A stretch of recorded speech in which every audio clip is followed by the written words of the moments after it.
now we are going to start the interview session with one of the best of Afghan entrepreneurship community.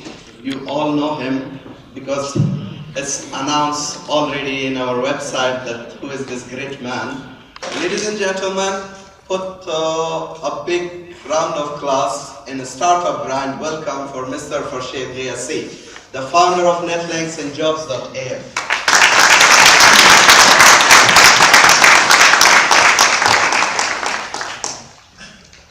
Welcome, FARSHID. So we need to set up your mic. So, FARSHID, tell us something about your early life, your childhood, your teenage, your family background, where you're coming from. So, guys will be interested to know about that before know about your business. Okay. First of all, I would like to thank you for inviting me here, and I'm very happy to see a lot of friends, a lot of potential friends here. So, to talk about my early life, I was born in Kabul back in the year 1981. I was here in Kabul for the first 9 years of my life. Then we migrated to Pakistan, where I finished my high school, and then I went for my further studies to Malaysia, where I did my bachelor's degree in management information systems. I returned back to Kabul in 2003, was here for 3 months, and then went back to Japan to do my master's degree over there, and end of 2004 I returned back. So since 2004, end of 2004 until now, I'm here in Afghanistan. I started my business on January 2005 as one person. It was just me, and then slowly, with the help of a large number of bright minds, friends around me, this is where we are today. Okay, very good. So, if from family background, are you coming from a trader family, a businessman family, or just a normal family? I come from an average family, just normal, common Afghan. My father is an engineer and my mother was a teacher. So it's just like a typical, Afghan family. So my dad, he's not a business-minded person as well. He's an engineer, an excellent engineer, but we had no business background, in the family. Okay. So as you see, FARSHID GHYASI is not coming from a businessman, father and mother. So probably you're the first business-oriented person in your inner family. Yeah, in my family, yes. Yeah. So one quality that most of us share it here. So FARSHID GHYASI is coming from a normal middle-class family. Right. So this is the first point that you guys needs to note. He is a normal family man. So then tell me, after your master's degree, you were employed, I think. You were working with UNDP or some other organizations? Yes. In 2004, when I returned back, although I registered my company as well, but then I got a job with UNDP. I was working for UNDP, but placed in the Ministry of Communications and IT for 1.5 years. But then I decided to leave the UN job, since I think a lot of my friends would agree with me, UN is a boring place to work. So I just left the UN and I started my own company. Okay. So any boring person from UN here? Because seriously, in the UN, half the year goes in White City and half in Grey City.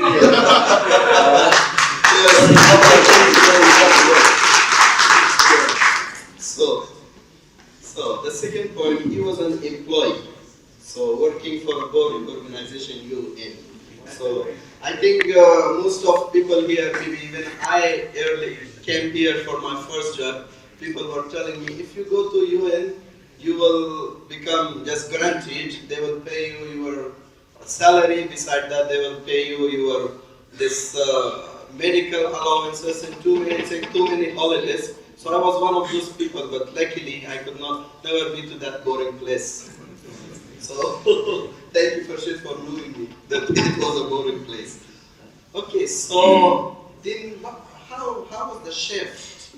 Was it because UN was boring, you shifted to your business, or you think that you can do more? Well, seriously, I get bored with typical, jobs, doing the same thing over and over again. I always, want something new in life, excitements, something to get done, help others, and stuff like that. So with the UN, although it was, it was basically, a relaxing job. I would just go to office 8:30, leave at 4 o'clock, and that was like the whole routine. Although it was boring, but I did learn a lot of stuff over there, especially like, build my network, get to know people, and a lot of, friends, that I see here today are people that I met back then, which actually, later on, helped me with business and all as well. And that was actually one of the reasons why I joined UN and especially the Ministry of Communications as well, just to get to know, because I was new here in Afghanistan and I needed to get to know people, build my network, but I had that in mind that, I'm going to start something on my own. So, as I know a little bit, even when you were employee, you did something very good for Ministry of most good things for Ministry of Communication, because you used to be the IT program manager there. I was the deputy project manager for UNDP's ICT project. Okay. We had a number of important tasks in the ministry. We were helping technically the Ministry of Communications and IT. Some of the major projects that our project actually achieved in Ministry of Communications was setting up the .af domain registrations. Our project helped build the telekiosks back then, which was kind of internet cafes in post offices. We also established the Cisco networking academies in Afghanistan. Back then our project used to provide a lot of support for Minister of Women Affairs, Kabul University, Bachelor University. Our project also helped write back then the ICT policy and a lot of important stuff in the ministry, which were basically the founding stone for a lot of important work being done in the ministry. Okay, so it means that even he was not happy with his employment and his eventual goal was to set up his business, but he has been part of very good initiatives, especially in Ministry of Communication. So that needs appreciation. You are married and how many children? I have 3 kids. Do you want them to be also entrepreneurs or go to UN? I wouldn't force my kids to be what I want, I don't really mind, if they become a musician or they become an entrepreneur or they become a doctor or engineer, it's their choice, because forcing someone to do something the other person likes will never make those people successful. So that's good. So this question was because sometimes we blame our family that they did not tell us to do this and that. So basically, that's something that you are taking decision of that. And Farshid is one example of that he wants his kids to do whatever they want to be. Like my friend Javed Hamdard, who's sitting here as well, my colleague as well, he says I'm pro-choice. Pro-choice. Okay, pro-choice. Okay. So I think most of you guys know, but those who don't know, Farshid and Javed, they're sharing same office, same company, and basically when we say Javed Hamdard, there is Javed. So you definitely think that Farshid will also be there. And if you say Farshid is there, then Javed is also there. So I think this is a very different kind of friendship, especially in business. So tell us something about Hamdard. How you know him? And he is your partner, but in these all years, no any problem, nothing. We know always you were. Can we see some photos again? So especially the ones with Hamdard. Come, come. Come, come. Come, come. Yeah. So, so what is that really?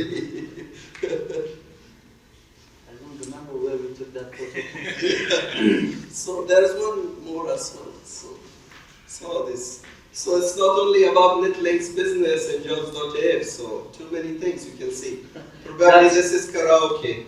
That's Netlink Star. You know that Afghan Star. Okay. So who won the trophy then? Of course, yeah. Okay, that's good. That's good. So now coming back to the business life. Now tell us how was this shift? How you shifted, and first tell us about the shift from the employment to your own business. Well, shifting from employment to own business is a little bit tough. It's a risk. But then, it depends on the person. You want to take that or not. With a job, you know that, you go to work from a certain time to a certain time, and at the end of the day, you get your salary. Whether you will have money to pay your office rent by end of the month or not, or whether you will have enough income to pay your office staff salaries or not. So there is a risk and challenge which one has to take. And when I started, my company Netlinks, I only had like $6,000 or something in my savings from my salaries, obviously, which I actually spent to buy some equipment and started my company. Luckily, in the first or second week of starting my company, we got a job. And we got actually a project to do, and we finished the project in 2 months. We earned, a good sum of money on that. So that helped us the profits from that project actually helped me to, expand my company and also get married. And slowly, we started growing. And today, as I speak, we are like in our company we have like more than 150 to 160 employees. So we are like a medium-sized company now. But yes, you need to take a risk. Especially doing business, you need to take risk. You need to sacrifice. So it was which year it was when you shifted? 2006. 2006. Okay. So I also tried in 2006. We put a company called Rise and Soft. So we take a one project and then we see the challenges and came back to normal life. Now that links is somewhere and Rise and Soft is no more there. So this is the example of when you leave it 3 feet before you reach the success. So he went to that 3 feet and I did not go there. So this is also something. Okay, so definitely you had challenges, you already mentioned about that. But how you coped with some of the challenges, especially there were times that you were hopeless. So can you talk about that hopeless moment and how you could overcome that moment? Well, honestly, I would say Alhamdulillah, since the day that I started the company, I've never felt hopeless. I think it was basically the hope, if not money or profits or anything, it was basically the hope that kept us going. So I was always hopeful.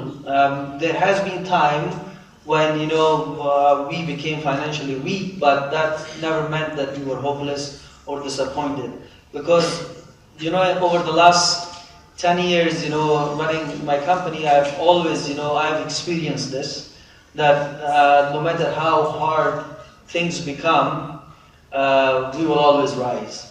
So there always has been, ups and downs, but that has never made us hopeless, because Alhamdulillah, I believe that, if you really work hard and you dedicate yourself, and you're consistent with things that you're doing, you will always, have something on hand. Okay, so this is another point. So he was not hopeless. Even he saw the challenges, the problems, financial crisis. But the one thing which was always backing him was that hope. So most of us hope, but we don't put an action on those hopes, based on those hopes. So see, Farshid has put that hope, and today he is one of the largest ICT companies in Afghanistan, and of course the very first job portal of Afghanistan, and the only successful online business in Afghanistan. Okay, Farshid, so what do you think, comparing the years that you started the business and the years that we are right now? So, definitely there are some people most of these people want to start their business. So what is the comparison between that years that you started your work and the current situation that we have? Well, talking about, circumstances 10 years ago and now, I think opportunities are more now than, 10 years ago. 10 years ago, when I started my business, we were basically a company developing, small websites, developing small, software applications. We used to do networking. We would resell internet services from other companies. Back then, opportunities were small, and there was a reason for it. And the reason was that, ICT or IT services needs were somewhere else, in which we did not have, much capabilities. Like, back then in 2004, 5, 6 and all, everybody were, busy building infrastructure, building office networks, getting internet connection, or, big government organizations, they were busy buying computers for their offices and all. So since we were not in that line of business, opportunities for us was small. But it was, rising back then, like when organizations get computers and, get internet and all, they started getting needs for having, their own email addresses, their own websites and everything. We only targeted those part of it. And then slowly, once they started, since 2005 until now, their needs started getting, more and more complex.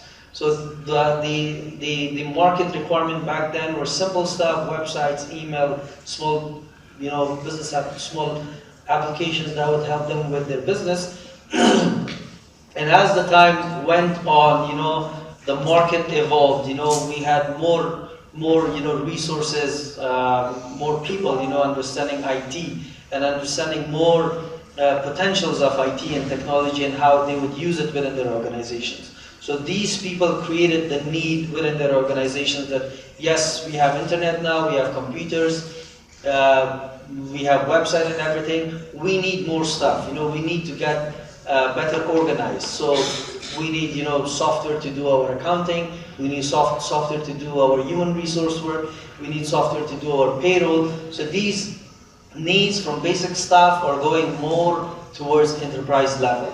And one of the important thing, about our company was that we always evolve as the market needs evolve, right? So now, basically, if Netlinks has to be in the market and do web development and small software development, we would be out of business, because we have become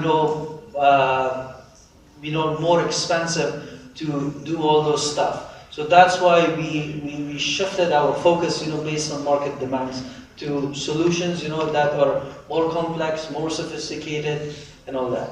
Yeah. So really, I also believe that there are more opportunities now. Simply, if you see your smartphone, you have number of opportunities there. So back in that time, there were no smartphones. So that smartphones gives you, especially on the IT development side, too many things. And also, as you see in this program, we are not only hosting Farshid to talk about his experience with you, but we also have some other resources which Farshid did not have at that time. Like here, we have an access to finance table. So ECB Bank is here to listen from you. What sort of financial products you're looking for, so they can build on top of that. Maybe in our next program, you will see some MFIs, microfinance institutions, that they are ready and they have products for you. And also here we have mentorship table. In every program we will bring you some mentors. They will tell you how you can enroll to their programs. So I think when you started, there were no mentorships and these kind of setups that now we have. We have Founder Institute here, Shitab Afghanistan is coming here, and too many other things are coming on the business development side. So you have any of them available with you? Not really. Back then when we started business, even startup brand never existed back then.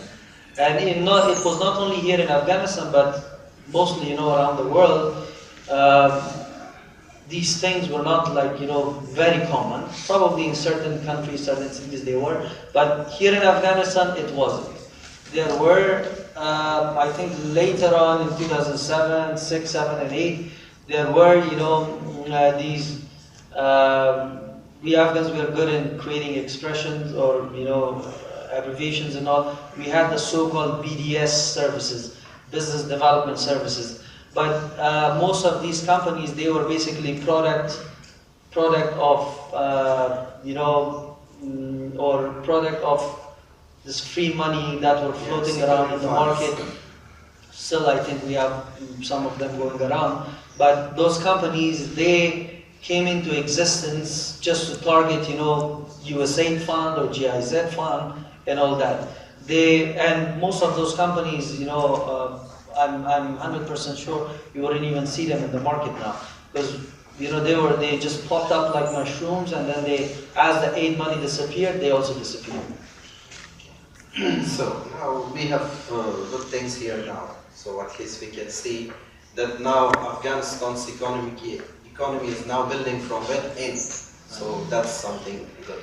Okay, Farshid. So what's the future plans for your company? What other sort of products you are going to launch, and how you are going to launch those products? So if you just don't tell us the business secrets, but only the way that you are looking for future here.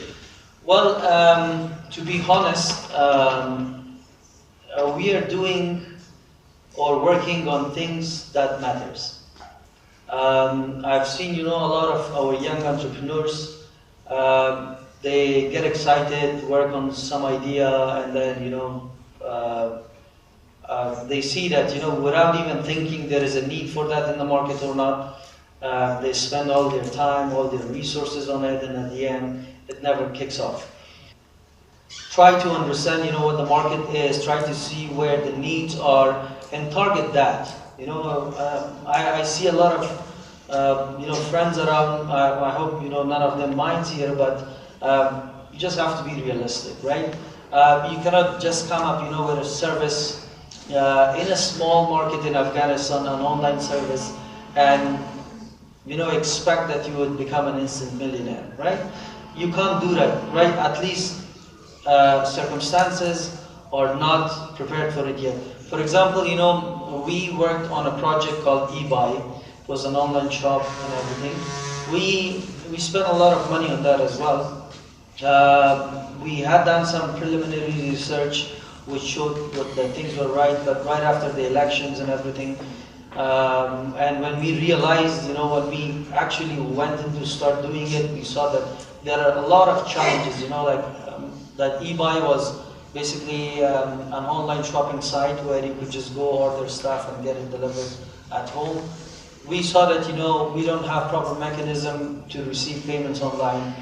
We had the option of, getting cash on delivery, but then even with that, there were a lot of risks associated with that. And then we had the issues with the delivery. We don't have any proper courier services here in Afghanistan. So we had to put that on hold and start working on developing products that we thought a certain segment of the market would need it. So that's where our concentrations are right now. So it's all about see that even Farshid Ghayasi being for 10 years, last 10 years in business in Afghanistan, but he also has a project which he holds it now. So it means that sometimes we make mistakes, but we should have that courage to say that, okay, this was mistake and again we will not make it. I'm sure eBuy will be launched. But maybe that was not the correct time that they invested on, but we will be sure that if our first online shop comes in, that will definitely come from that place. So this is, at least I believe that, yeah. Okay, so now what do you think about this kind of events that we are right now here? I think, this is an awesome event, and after this, I would love to attend every single event that you have. The best part of this event was that, you get to meet some old friends, you get to meet new people. This could be an excellent opportunity, to network with, other potential businesses which you could be part of, or, you could invest, or even, with the future speakers that you will have. I'm sure there will be always something, for everyone to learn, even for myself. Okay. So still Farshid believes that this kind of events are very important for him. Being a successful entrepreneur, still he wants to learn. So what do you advise? Let's put it like this. If it was available for you in 2004 when you started, or 2006, how would you use that? How would you use these kind of programs? Well, sort of grind, ever since, you sent me an invitation and I accept it. Whenever I get time, I go and, I YouTube some of the videos, I listen to what people say, and I really find it, very useful. Since this is the first event in Afghanistan, but I've seen, videos of events, in the US and in other countries as well. It seems very useful, it gives you insight into stuff that you may have never thought about, seeing things from different perspectives, learning from the experiences of, different people, entrepreneurs, how they have, faced challenges, how did they tackle the challenges, and how did they basically went around it. So these type of events, it gives inspiration to others, and it can be, like a free lesson for people to come and, take away with them. Because I also believe, and I would like to say this to everyone sitting here, that I am just as ordinary as everybody sitting here. Everybody can become, successful. You just need to try. You just need to try, and you just need to take risks. And also, I would also like to say that when you are starting, an initiative or any work,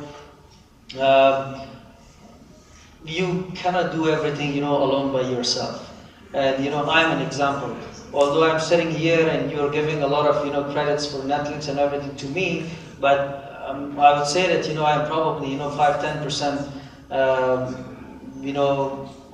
Basically, I can't think of the word in English, liaqat or whatever, contributor. I'm like getting 10-15% of maybe all the credits, for the success of our company.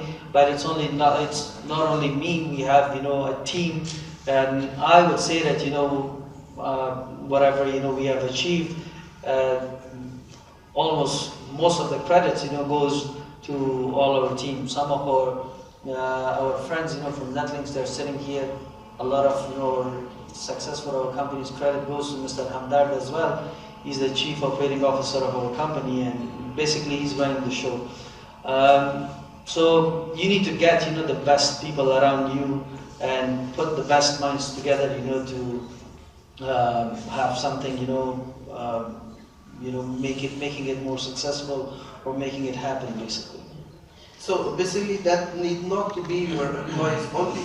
Yeah. For a startup it can be a partner, it can be co-founder, so someone should not think that this idea will be taken from me. But instead, when you have another person working with your idea, that makes it more perfect. Right. So before you hide, you think that what kind of consequences you can get from the hiding and what kind of you can get from sharing with others. So I think for startups, choosing right partners is also important thing. Yeah. And the matter of trust, it's also very important. Like when few entrepreneurs come together, trust is the main factor, that sticks them together. Over the past couple of years, I've seen, like a number of cases of 4 or 5 entrepreneurs coming together, and in 2-3 months there are 5 companies. So stuff like that happens. So unity, so trust, first try to dedication, find the right partner, then trust, and then become united. So maybe small things can happen with every 2 partners, but the best thing is to solve that, not to just separate it into companies. Okay, so now I think we will go for the question and answer session. We will take some questions from the audience, but as a last word in our conversation, so you can do things very good. Okay, maybe you will also have some bad things as well that you have done, but about your good things, why you can do it very good and why you make it successful? I would like to, this word "you," it could refer to one person or it could refer to many persons. So I would take the second option. The reason we are doing things good is because, we have an excellent team. We are doing, a lot of stuff in team. Well, of course, one person may toss in the idea, and everybody else makes it perfect. And one of the other reasons that you may hear good things from us is that because we don't put the stuff that we don't do it good, we don't put it on Facebook, so you don't get to know it. So of course, it's not that everything that we do is like perfect. We're also human beings. We also make mistakes. There are a lot of failures that we have. We have probably we may probably have more failures than success, but we learn from those failures. That helps us do other stuff more successfully. Okay, that's good. So now we are going for the next session, but before that, let's again see some more pictures from Farshid and know that what other sort of stuff he is doing. So yeah. Okay, so what you are going to do here? Where did you get these pictures? Yeah. Okay, next. Okay, just I cannot say what he is doing here. Just please. So Google, keep this one, because that's our part. Yeah. Okay, one other thing that maybe you are not expecting to see it here. I heard that Farshid was giving some challenges to Salman Khan. So we want to show him that challenge as well. Please, last video. एक बार जो मैंने commitment कर दी, उसके बाद तो मैं खुद की भी नहीं सुनता.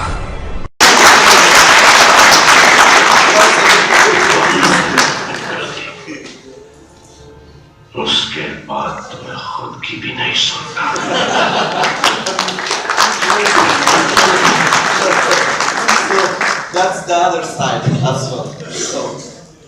So now I want one of my friends to just have the mic, and we will be taking some questions that we can allot for that 42, oh no, 40 is more, 30 minutes for those questions. So coming to the question, I mean that what was your motivation that could like help you get what you have gotten today? And what do you suggest for others? What motivation could help you? It could come to the family, money maybe, relationships, friendships, or the adventures that you had. Thank you. Thanks so much. We do it, with a motivation. And the motivation, for whatever that I do is basically to see things, perfectly done. And that's exactly,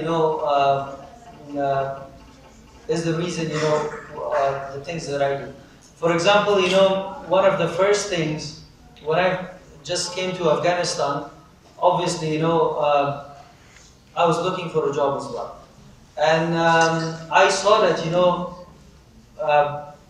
the way people look for a job in Afghanistan, it's basically a headache, right? You have to basically go to every single organizations, go look at the job board outside their offices, and I'm talking about 2004.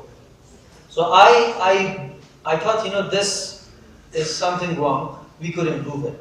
And based on the experience that I had, living in other countries and seeing how things work there, I went to Akbar, which is, one of our competitors now as well. So I went to their office and, I knocked on their door. I told the security guard that I need to see the director of your organization. And, I had printed a business card for myself as well, and I said, like, this person wants to see.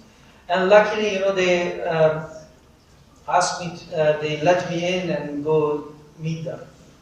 So when I went and met them, I told them that, look, there are a number of internet cafes and everything around the country, around the city, and even probably in the country.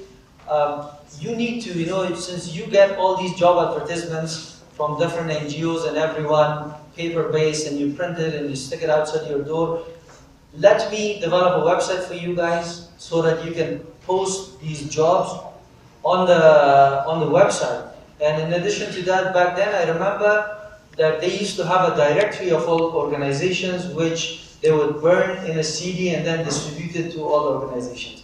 And I told them that let's make all these information available online, and let's make a website for your organization that can actually help you post these vacancies on the website, and people can easily access it wherever they are. You don't have to, people don't have to come outside your office. There used to be always rush, outside Akbar's office with people looking for jobs. So that's a typical example of what motivates me to get something done.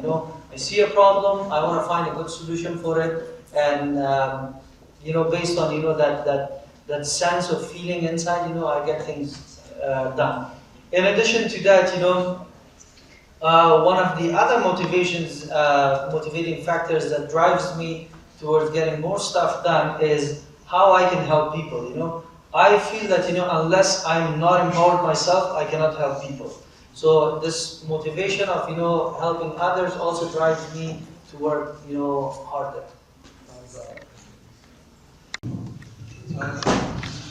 First of all, I'm really inspired by one of the sentences that you have quoted, and I have exactly read of the sentence.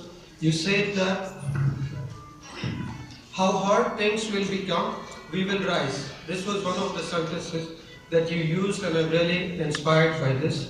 But I just want to know that what was the biggest problem that you faced while you were opening your own business, and how did you solve that? What was your response to that? When I started my company, the biggest challenge basically that I faced, I honestly don't remember any of them right now, because it's always good to forget problems, It's always good to remember, the good part of it.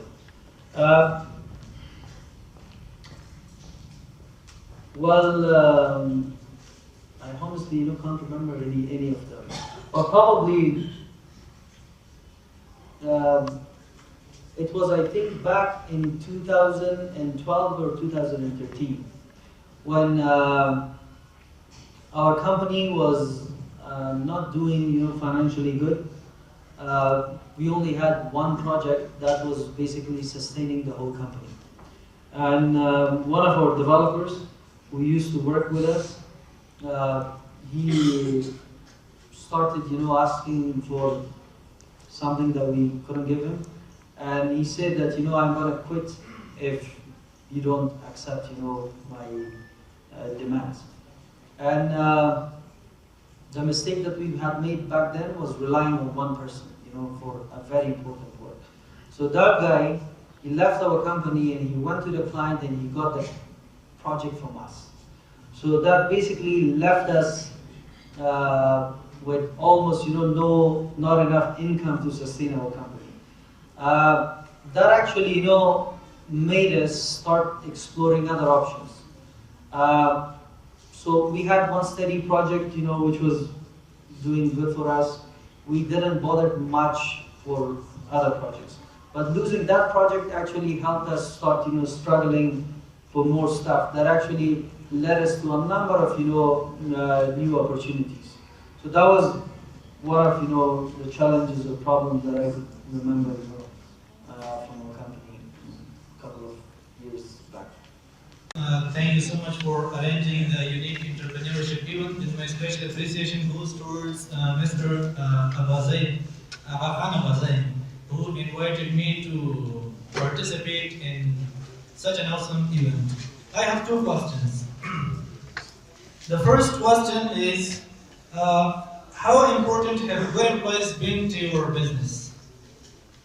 And the second question, while starting a new business, what is the greatest fear that you feel, and how do you manage and handle that? Thank you so much for having me. If a human body cannot operate without a heart, that's how our employees are for our company. Their importance is as the importance of the heart to a body. Without them, without your employees, basically the company cannot function and it may collapse. So having a healthy heart is what will keep you, longer and longer. But if you have a problem with that, then you won't be able to operate. And second question, when you are an entrepreneur and when you start a business yourself, you will notice that especially when entrepreneurs, when they start a business, they don't even think about the risk. They just start it. They just start it and they don't worry about the risk. And it's either success or it's failure. But usually entrepreneurs, they never think about the failures, which is actually very good. Because if it happens and your business succeeds, then you could have better things.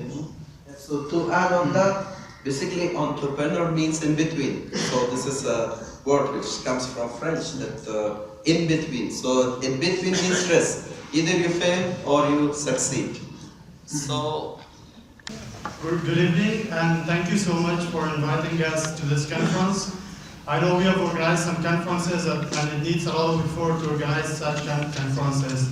Thank you so much. And my question from Farshid is, as an entrepreneur, what entrepreneurship books do you recommend for us to read? And what was the last book you have read? Is that I don't read books. I don't read much books, to be honest. But the last entrepreneurship book that I read, and I think the last one was Steve Jobs, the autobiography, but I didn't even complete that. But the only entrepreneurship book that I have completed so far, I fully read it, was Rich Dad and Poor Dad. Rich Dad, Poor Dad. That's a very good book to read, and I would recommend everyone to read. In addition to that, I love to just Google and read articles rather than books, because articles are short. I get it done in 5-10 minutes. Books, I've bought a lot of books, but I've never completed many of them. But this doesn't mean that it's bad reading books. Reading books is the best thing you can do. Reading books, you can basically feed your brain. It's food for your brain. But having 3 kids and having work and all those stuff, it's very hard for me to find time to be able to concentrate and read a book from beginning till end. Good evening. My name is Leila. I'm a success coach in Afghanistan. I have a question. I can't believe in competition. Can competition help me in my job? How it can help you or how it can hurt you? Help you. Competition, how competition can help you. Competition is actually kind of, like an adrenaline to me. If I see somebody competitive, that gives me more motivation to be better than him, or in terms of business, better than them. So that's how competition can help me improve myself. And a number of times, this may have happened as well to us, and I'm sure to a number of you sitting here.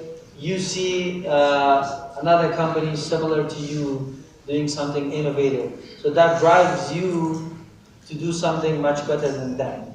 So that's how competition can help you. And in addition to that, in Afghanistan, I think, especially in the IT sector that I know, the market is the opportunities are so huge that you don't even have to compete with people. Everybody can have, a piece of something.